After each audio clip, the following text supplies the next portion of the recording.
Le voy a invitar, por favor, que abra su Biblia. Ya hemos orado, ya le hemos pedido a nuestro Dios dirección.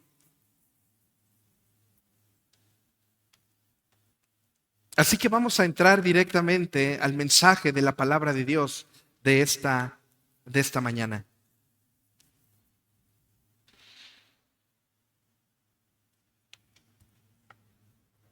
Hace unos domingos atrás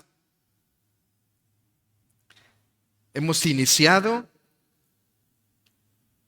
el estudio expositivo y secuencial de esta carta a los tesalonicenses.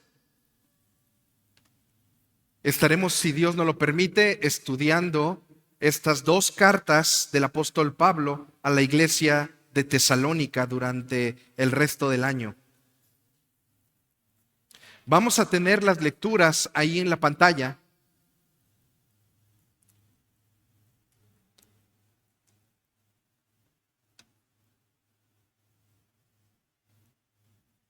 Este capítulo 2 lo hemos iniciado, lo iniciamos la semana pasada y hoy estaremos concluyendo el capítulo 2, iniciando el capítulo 3. Del capítulo 2, verso 17, al capítulo 3, verso 8, prácticamente todo el capítulo 2, lo que resta del 2, y todo el capítulo 3. Son capítulos cortos. Y le quiero hacer una pregunta. Si le dijera yo el día de hoy, ¿qué es lo que evidencia a un cristiano? ¿Qué actitud respondería usted? ¿Qué es lo que evidencia a un verdadero cristiano? ¿Qué responderíamos? Mire, hay algunas situaciones, hay algunas cosas que evidencian la vida de un cristiano fiel y verdadero. Una de ellas es una transformación de vida. Lo veíamos al principio de la carta, mostrar un arrepentimiento genuino. Íbamos hacia un lado, el Señor ha transformado nuestra vida y ahora nos dirigimos hacia otro lado. El primer lado a donde íbamos, caminábamos en oscuridad, hoy caminamos en la luz que es nuestro Señor Jesucristo. Esa es una de las evidencias. Otra evidencia de un verdadero cristiano es el deseo por la palabra. Usted desea meditar en la palabra. Usted desea que Dios hable a su vida. Por eso pasa tiempo con el Señor en la mañana estudiando la palabra de Dios y en la tarde buscando que Dios hable a su vida. También es una evidencia de un verdadero cristiano. Otra evidencia es la perseverancia, el deseo de cada día avanzar un pasito.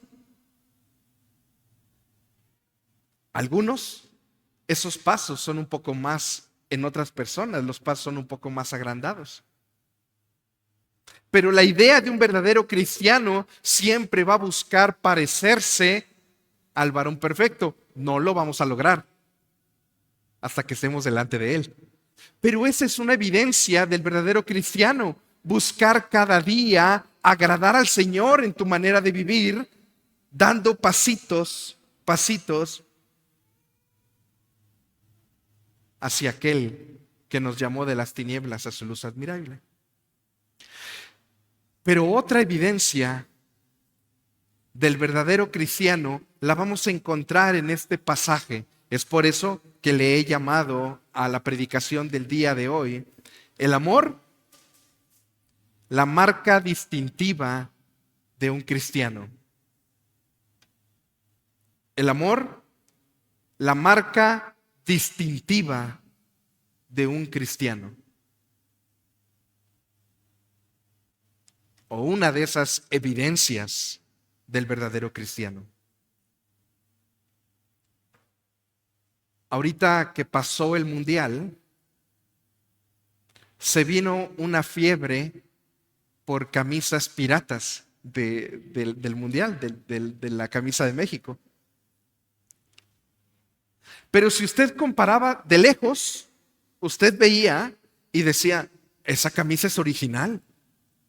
Pero cuando usted compara una camisa original con una camisa pirata, no hay manera de confundirlas. Sin embargo, vamos a encontrar que hay muchas cosas que a lo lejos podemos identificarlas como que son verdaderas. Es original, a lo lejos lo vemos original, pero cuando nos acercamos y comparamos lo pirata con lo original, no hay manera de equivocarnos. Así es el amor. Vamos a ver a lo largo de este pasaje cómo el apóstol Pablo estaba mostrando un amor genuino que venía del Señor Jesús. Y ese es el llamado a lo que el apóstol Pablo en esta primera carta, en el capítulo 2 y capítulo 3, nos llama a la iglesia. Y es lo mismo que le dice a la iglesia de Tesalónica. Recuerden que la semana pasada predicábamos sobre vivir el evangelio sin máscaras. Hoy el apóstol Pablo le va a decir a la iglesia de Tesalónica que él estaba viviendo no solo sin máscaras, sino un amor verdadero hacia ellos. Acompáñenme, por favor. Capítulo 2, verso 17 al 30. Le he llamado a este primer punto, de los 3 que vamos a ver a lo largo de esta predicación, un profundo deseo.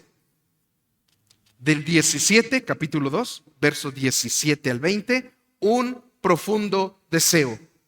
Y recuerde, vamos a estar viendo a lo largo de todo el pasaje que el amor es la marca distintiva de un cristiano. Es la evidencia de que somos cristianos. Vamos a iniciar. Verso 17.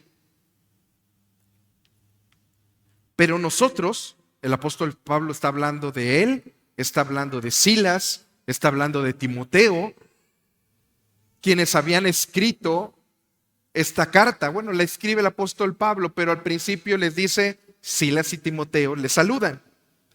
A eso se refiere, pero nosotros, hermanos, note esta palabra de hermanos, porque la vamos a ver a lo largo de todo este pasaje.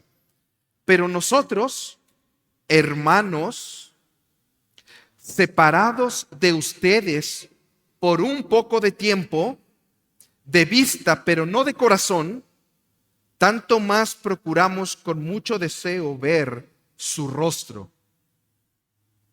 Los que hemos estado en la célula del día martes, recuerde que el día martes tenemos célula en la iglesia, y profundizamos un poco más sobre los pasajes que vemos el día domingo. El apóstol Pablo le dice a la iglesia de Tesalónica, por un poco de tiempo. ¿Por qué le dice por un poco de tiempo? El apóstol Pablo tenía 1 año y medio que había salido de Tesalónica y ahora se encontraba en Corinto, de donde escribe esta carta. A la iglesia de Tesalónica la había dejado envuelta en una persecución porque la iglesia estaba predicando el evangelio. La iglesia estaba pasando por tribulación por predicar el evangelio. Y a 1 año y medio, por eso dice, separados de ustedes por un poco de tiempo, se está refiriendo a ese 1 año y medio que había estado fuera. Le dice, por un poco de tiempo, de vista, pero no de corazón, porque el apóstol Pablo le va a decir a la iglesia tesalónica, mi corazón ha estado con ustedes. Tanto más procuramos con mucho deseo ver su rostro.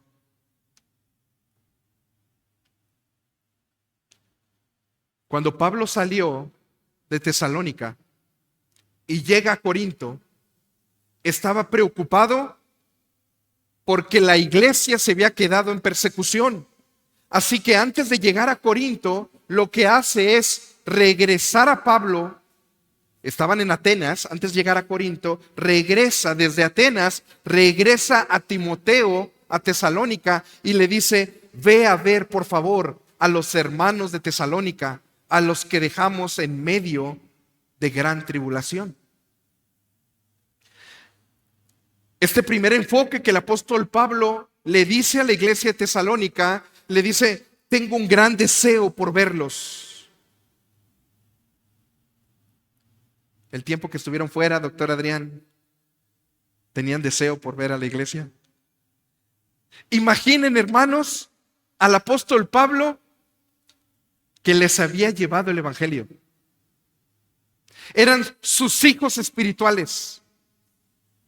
Por su culpa, por la culpa del apóstol Pablo, por decirlo de alguna manera, la iglesia se había quedado en grandes problemas, porque el apóstol Pablo les había enseñado no solo el evangelio, sino les había enseñado de que en medio de esa tribulación tenían que vivir con gozo.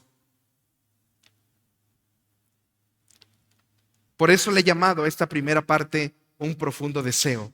Pablo deseaba ver a la iglesia. Verso 18.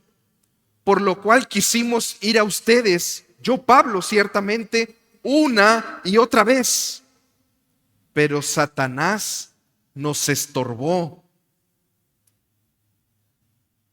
La palabra de Dios no enseña, no nos dice cómo Satanás estorba a Pablo para que no pudiera regresar a Tesalónica a seguir compartiendo del evangelio, apoyando a los hermanos y animándolos en medio de la situación en la que estaban. No lo dice. Hay un dicho entre los pastores que decimos: donde la Biblia calla, yo callo.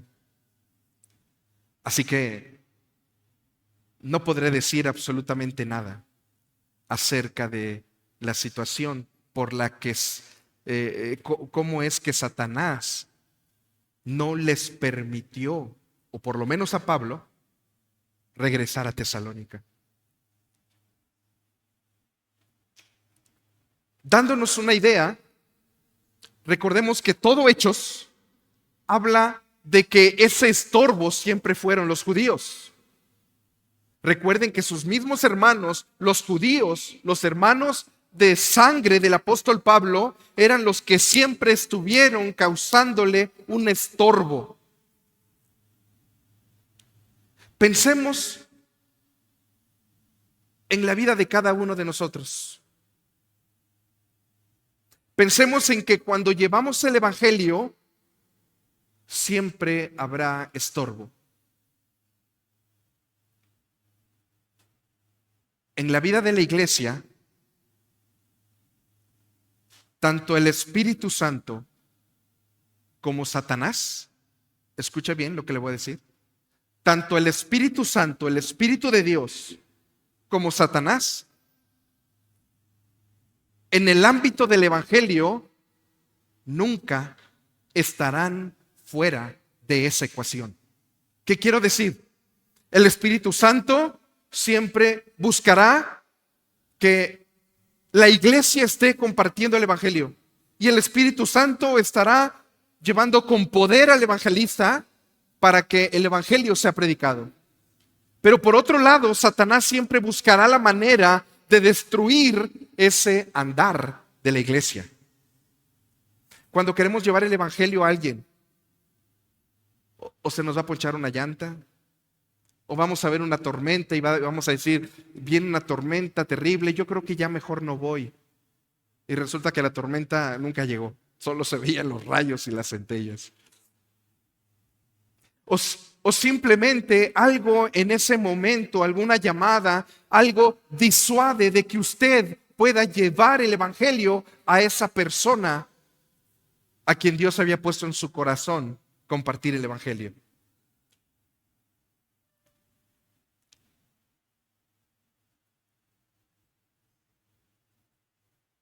El amor que el apóstol Pablo tenía era una marca distintiva de que Cristo había transformado su vida.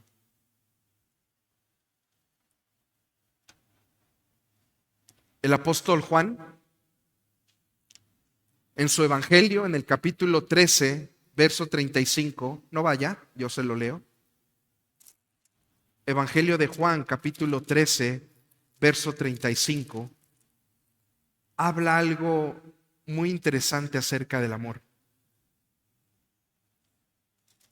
Dice el Señor Jesús: en esto conocerán, allá afuera, en esto conocerán, dice el Señor Jesús, que ustedes son mis discípulos, dice Jesús, si tuvierais amor los unos con los otros.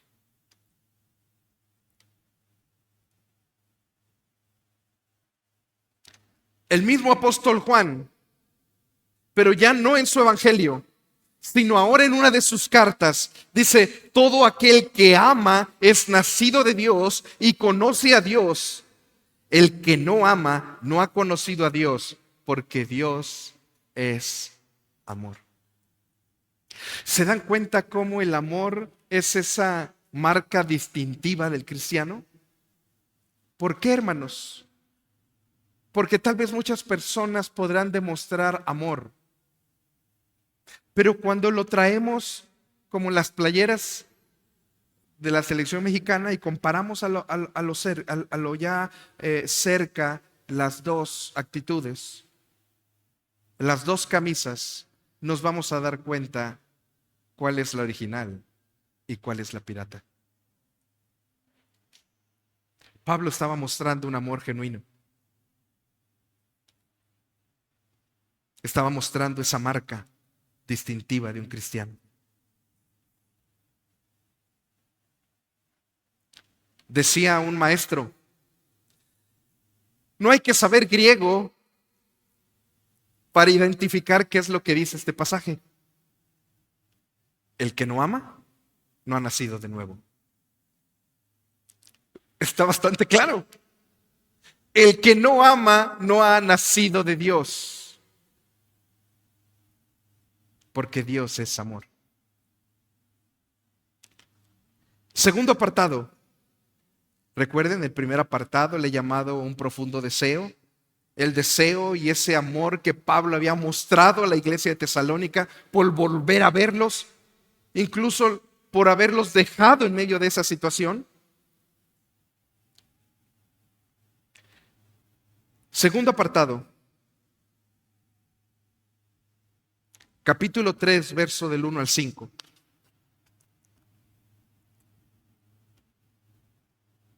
Por lo cual, no pudiendo soportarlo más, acordamos quedarnos solos en Atenas. El apóstol Pablo iba de Tesalónica hacia Corinto, y cuando llegó en Atenas ya no soportó más y regresó a Timoteo, a Tesalónica nuevamente. Verso 2. Y enviamos a Timoteo, nuestro hermano, servidor de Dios y colaborador nuestro en el Evangelio de Cristo, para confirmaros y exhortaros respecto a vuestra fe. Verso 3.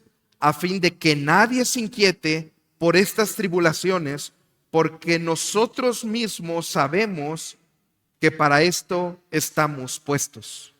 Porque también, estando con ustedes, os predecíamos que íbamos a pasar tribulaciones, como ha acontecido y sabéis.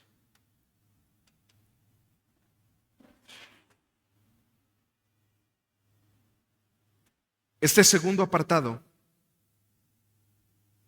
le he llamado viviendo en constante aflicción. Viviendo en constante aflicción.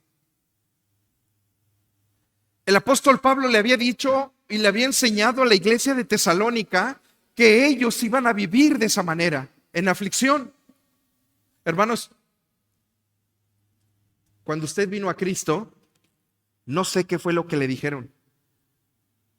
Espero que le hayan dicho esto: que si usted viene a Cristo, si usted quiere vivir en el cristianismo, su vida va a ser una constante aflicción. ¿No se lo dijeron? Bueno, la palabra de Dios nos lo está repitiendo el día de hoy. Si tú vienes al cristianismo, tu vida va a ser un constante sacrificio, aflicción, dificultad, prueba. Si a ti te vendieron un evangelio de la prosperidad, de donde venir a Cristo, ibas a ser próspero, tu negocio iba a ser siempre próspero, tu carrera iba a ser una carrera de éxito en los negocios. Si te dijeron que al emprender un negocio y si tú vienes a Cristo, entonces los problemas en el negocio se iban a acabar y ahora tú ibas a estar creciendo y creciendo y contando dinero, se equivocaron. Te vendieron un evangelio que no es el que la Biblia enseña.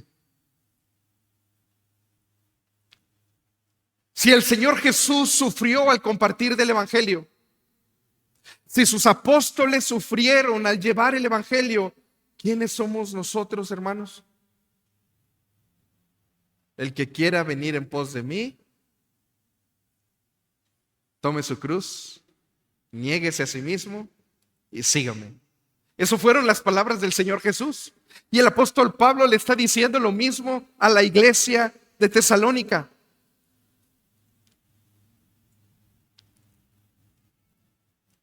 A fin de que nadie se inquiete por estas tribulaciones. ¿Por qué te inquietas? ¿Acaso no te dijeron que iba a haber aflicción? ¿Por qué te sorprendes? ¿Acaso no te dijeron que iba a haber dificultad al venir a Cristo? Usted está a tiempo. Si usted no ha venido a Cristo, usted está a tiempo de darse la media vuelta y regresar por donde vino. No queremos vender un evangelio falso.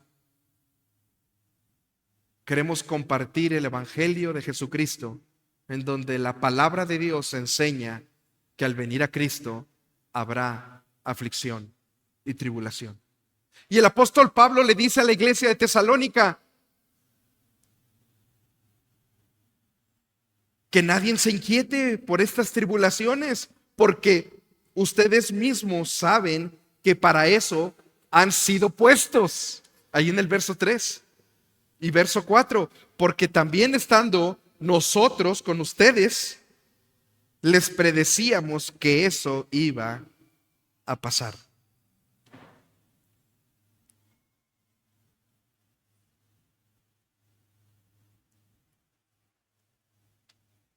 En la vida del cristiano, en la vida de la iglesia, el sufrimiento es inevitable. El camino a la gloria eterna, hay que pasar primero por la cruz. El apóstol Pedro, no solo Juan, ahora Pedro, en el capítulo 4, verso 12, el apóstol Pedro escribe en esa primera carta: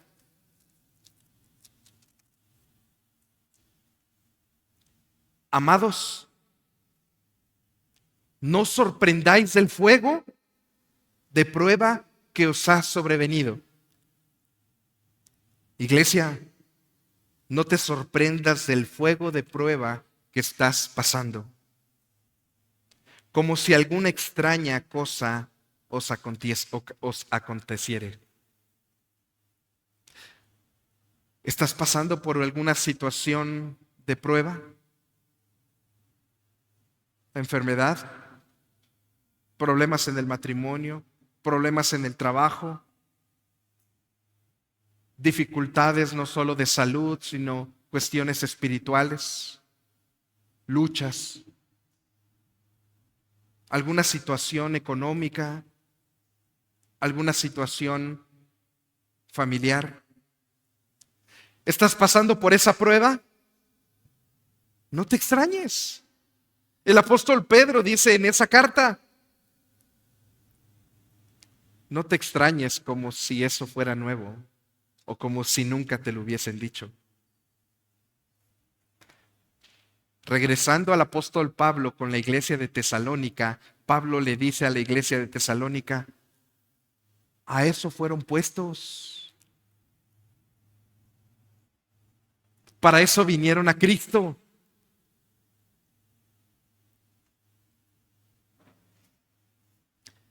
Este pasaje de primera carta a los tesalonicenses, capítulo 3, del verso 1 al 5, ejemplifica el tipo de amor que el nuevo nacimiento produce en el creyente. Este pasaje ejemplifica el tipo de amor que el nuevo nacimiento produce en el creyente, porque aún en medio de la dificultad, el nuevo creyente no desiste por Cristo, sino que continúa con ese amor que Dios le ha dado por medio de su crucifixión y su sacrificio en la cruz. Déjeme compartir por último de este apartado algunas ideas sobre el sufrimiento. El sufrimiento es un sello de pertenencia. ¿Sí? El Señor nos ha sellado con su Espíritu Santo, pero en ese sellar del Espíritu Santo, en una de las líneas dice sufrimiento. Así que si tú estás sufriendo, hermanos, si tú estás sufriendo en medio de la situación que tú estés, dale gloria a Dios, porque ese es un sello de pertenencia. Es un sello de que le perteneces a Dios.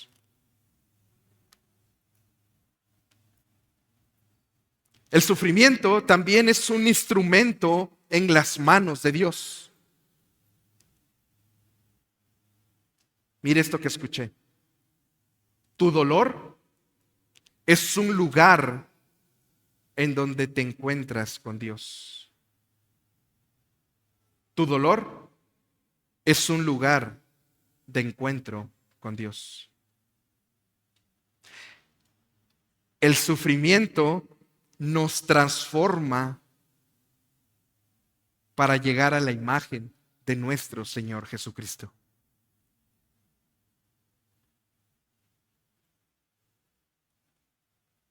Pero también el sufrimiento nos identifica en esas aflicciones, nos identifica con alguien que esté viviendo lo mismo que yo.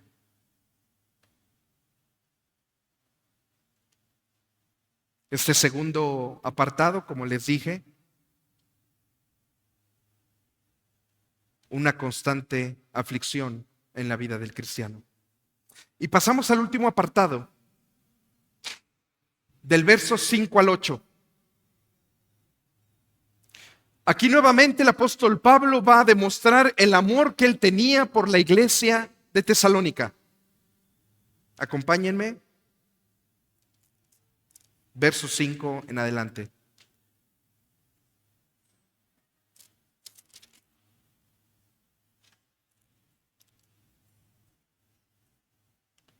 Por lo cual también yo, no pudiendo soportar más, envié para informarme de su fe, no sea que os hubiese tentado el tentador y que nuestro trabajo resultase en vano.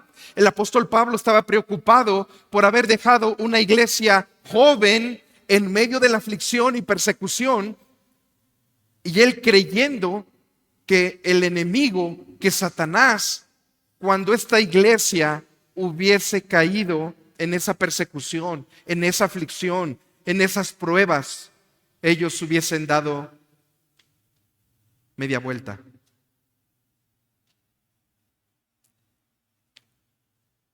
Pablo se preocupa por la vida espiritual de la iglesia. Hermanos, y esto debe ser un constante ejercicio para cada uno de nosotros. Este es el centro del discipulado. Preocuparnos Yo como pastor, por la vida de usted espiritualmente. Pero también usted, hermano, preocuparse por la vida de alguien que está a su lado. Preocuparse usted para que vayamos creciendo cada día en ese andar. Voltee a ver hacia la izquierda y hacia la derecha de los que está con usted. Voltéelo a ver. Pensemos, hermanos, que esto nos debe llevar como iglesia cada día a edificarnos. Agradezco al doctor que haya orado por mí. Agradezco a los hermanos que los miércoles oran por mí. Agradezco a Isra que cuando lo llevo a casa en las noches me dice: pastor, ¿hay algo que quiera que ore por usted? Y así muchos de ustedes se acercan conmigo y yo me acerco con ustedes. Esta semana pasada fue una semana un poco pesada en el tema de las visitas, de la visitación. No quiero decir, hermanos, que me haya sido pesado visitarles, no. Solo digo que fueron varias visitas y de repente muchas de ellas no pude estar más que una hora y me hubiese gustado estar más tiempo, ¿verdad? Mi preocupación siempre es orar por la familia que visito. Fueron cerca de 3 o 4 visitas en la semana pasada. Solo tenía yo 2 programadas, pero se presentaron otras 2. Y es una preocupación, así como pastor de la iglesia, orar porque la iglesia sea edificada y crezca espiritualmente. Así también ustedes por cada uno de los hermanos de la iglesia y por mí, porque también lo necesito. Siempre les platico a los hermanos: oren por 3 cosas. Cuando me dicen: hermano, ¿hay algo que quiera que ore? 3 cosas: santidad, humildad y sabiduría. Que el Señor cada día me permita a mí caminar en santidad, porque lo necesito. Que el Señor cada día me ayude en el tema de la humildad, porque lo necesito. Y en el tema de la sabiduría, porque lo necesito. Y cada uno de nosotros debemos orar porque el Señor nos dé cada día más amor para nuestros hermanos. ¿Sabe por qué? Porque lo necesitamos. Lo necesito yo y lo necesita usted. Preocuparnos por la vida espiritual de las personas. ¿Cuándo fue la última vez que se acercó algún hermano y aún en medio del dolor que usted vivía, aún en medio de la situación que usted estaba pasando, se acercó y le dijo al hermano: ¿hay algo que puedo orar por ti? Porque muchas veces estamos pasando por una aflicción y decimos: yo necesito que me cobijen, necesito que me abracen, necesito que me apapachen. El apóstol Pablo estaba viviendo un problema de aflicción y aún así escribe esta carta y le escribe a la iglesia de Tesalónica preocupándose por ellos. Otra vez el verso 5: por lo cual también yo, no pudiendo soportar más, envié para informarles de su fe, no sea que hubiese tentado el tentador y que nuestro trabajo resultase en vano. Pero cuando Timoteo, verso 6, pero cuando Timoteo volvió de ustedes a nosotros y nos dio buenas noticias, cuando Timoteo regresa, Pablo ya estaba en Corinto. Y ya estando en Corinto escribe esta carta. Otra vez, verso 6. Pero cuando Timoteo volvió de ustedes a nosotros y nos dio buenas noticias de su fe, de su amor, y que siempre nos recordáis con cariño, deseando vernos como también nosotros a ustedes. Por ello, hermanos, otra vez, en medio de toda nuestra necesidad y de aflicción, fuimos consolados de ustedes por medio de su fe. Quiero hacer un paréntesis aquí. En el pasaje encontramos varias veces que Pablo les dice hermanos a los tesalonicenses. ¿Sí sabe usted que esa es la razón por la cual usted y yo nos decimos hermanos? ¿Sí sabía la visita a los hermanos?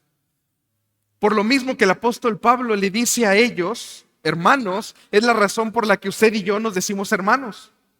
No porque nos lleváramos bien o por camaradería, sino porque fuimos comprados por la misma sangre preciosa de nuestro Señor Jesucristo. Aquel que murió en la cruz del Calvario para darle vida eterna a usted y para darme vida eterna a mí, creyendo en Él.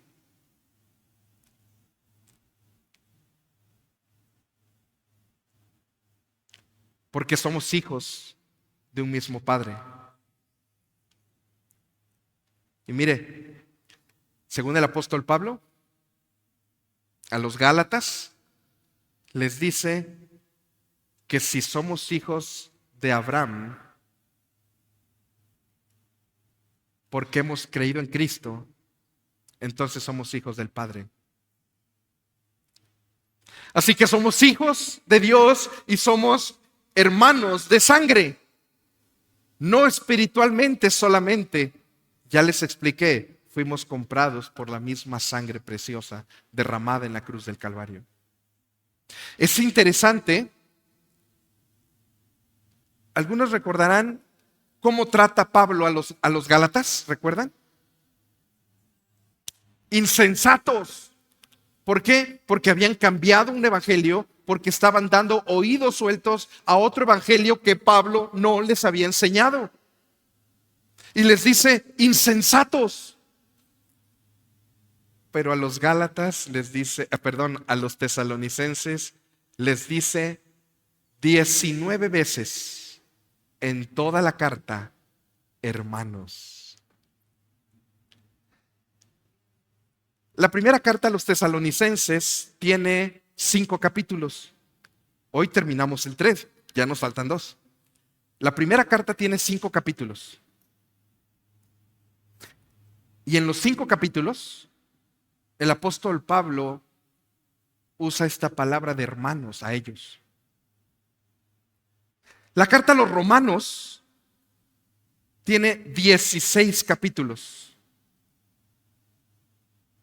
Y a los romanos les dice el apóstol Pablo, hermanos, 20 veces. Romanos, 16 capítulos, 20 veces les dice hermanos. Tesalonicenses, 5 capítulos, les dice casi 20 veces, 19. Esto habla del afecto que tenía el apóstol Pablo por la iglesia de Tesalónica. Por eso al principio les dice, tengo tanto deseo por verlos. Y después les dice, yo no los engañé, iban a tener tribulación. Y aquí el apóstol Pablo les dice, porque ahora vivimos si vosotros estáis firmes en el Señor.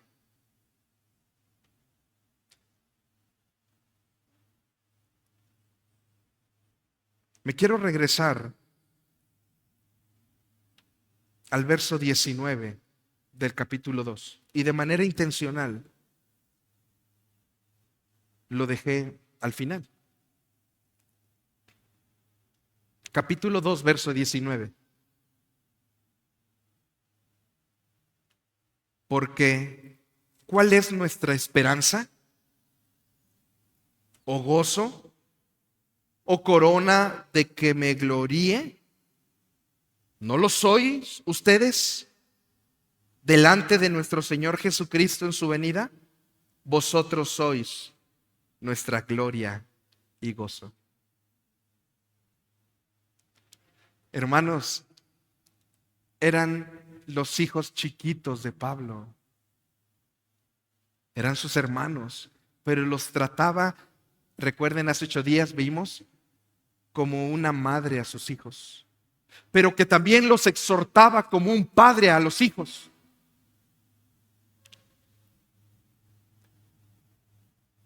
Pablo les dice: ustedes son mi gloria.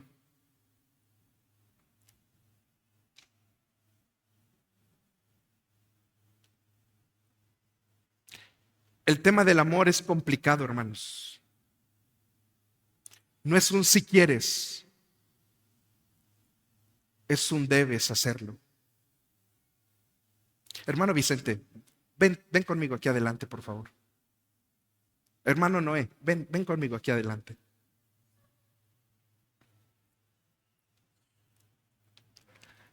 El hermano Noé va a estar ahí parado.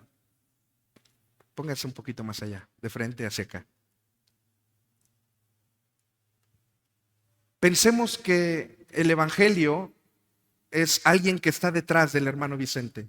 Usted se va a resistir a ir hacia el hermano Noé. Yo lo voy a empujar. Usted se va a resistir.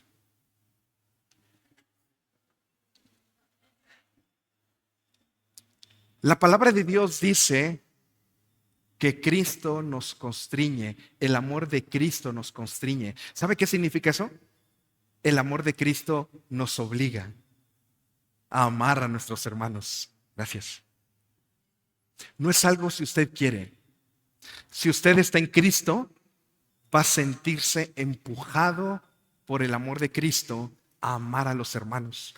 Aún en medio de mis errores, aún en medio del error del hermano, aún en medio de la situación que podamos estar viviendo de indiferencias, porque las hay. No somos llamados a pensar lo mismo, porque todos tenemos diferentes formas de pensar. Pero sí somos llamados a sentir lo mismo. Y ese sentir tiene que ver con darle gloria a Dios. Quiero concluir con unas palabras para todo aquel hermano que desea recibir esta palabra.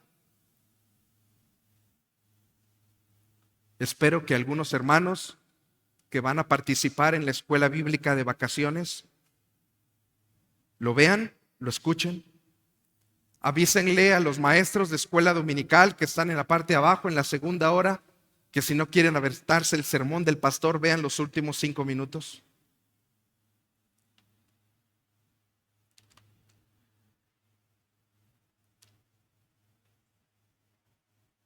Un inglés, un hombre, un joven de 15 años, escuchó un día el evangelio. A los 15 años. Y no hizo caso del evangelio. Vivió su vida lejos de Cristo. Pero cuando tenía 90, sentado en una piedra de su terreno, recordó lo que había escuchado de Cristo resucitado cuando tenía 15 años.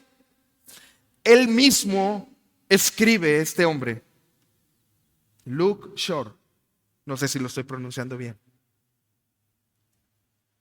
recibió a Cristo por lo que había escuchado 75 años antes de un predicador que había escuchado el evangelio, que había predicado el evangelio.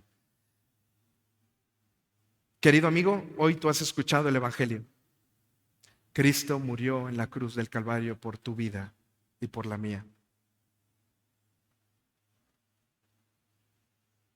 Solamente en Jesús hay salvación.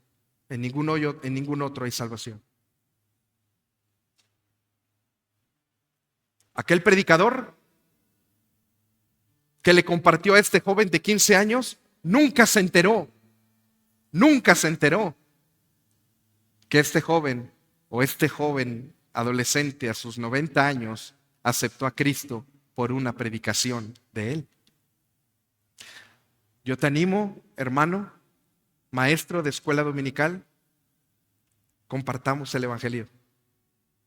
No sabemos si mañana o dentro de 75 años ese niño va a caer rendido a los pies de Cristo.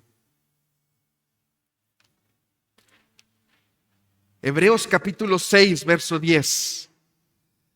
El Señor mismo dice que Él, el Señor, no dejará a nadie sin recompensa. Serás recompensado por compartir el Evangelio. Si no es en esta vida, es en la vida venidera. Compartamos de su palabra. No solo pensemos que vamos a entretener niños. El apóstol Pablo a la iglesia de los Corintios en el capítulo 15 les dice: nuestro trabajo no es en vano. Y el Señor Jesús en Mateo capítulo 25, verso 21, le dice a todo aquel que ha sido siervo fiel: buen siervo y fiel. Sobre poco has sido fiel, compartiendo mi evangelio con estos pequeñitos, o con alguien en tu familia, o con alguien a tu lado, en tu vecino. Has sido fiel en lo pequeño, en lo mucho te pondré.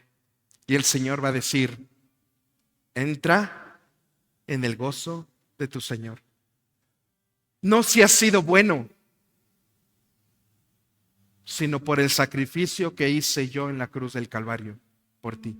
Sin embargo, una vez que hemos venido a Cristo, el Señor demanda fidelidad en nuestro actuar. Recuerde, no somos salvos por obras, pero esas obras que una vez que venimos a Cristo son evidencia de nuestra salvación.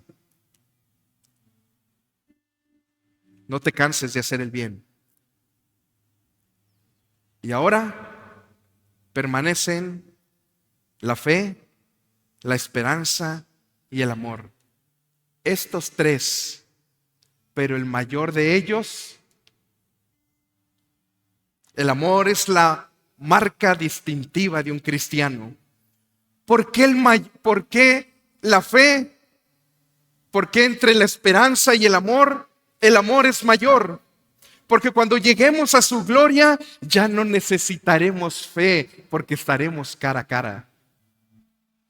Porque cuando estemos con nuestro Señor, ya no necesitaremos la esperanza, porque ahora esa esperanza la tendremos físicamente, alabando y glorificando a Dios. Pero el amor perdurará por toda la eternidad. Por eso es el mayor, y por eso es la marca distintiva de un cristiano. Acompáñame a orar. Padre Santo y bueno, perdónanos, Señor, porque muchas veces esta marca del amor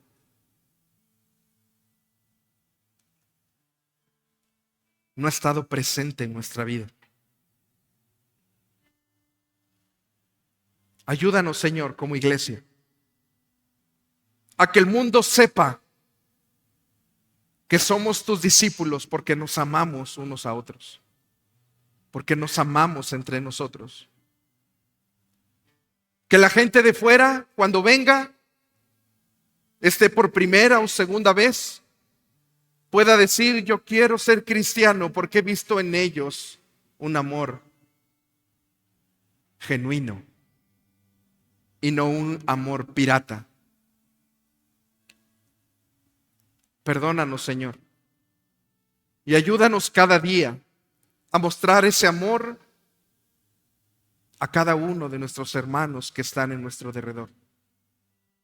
Aún en medio de las diferencias, aún en medio de las dificultades, que tu amor sea el que nos inunde.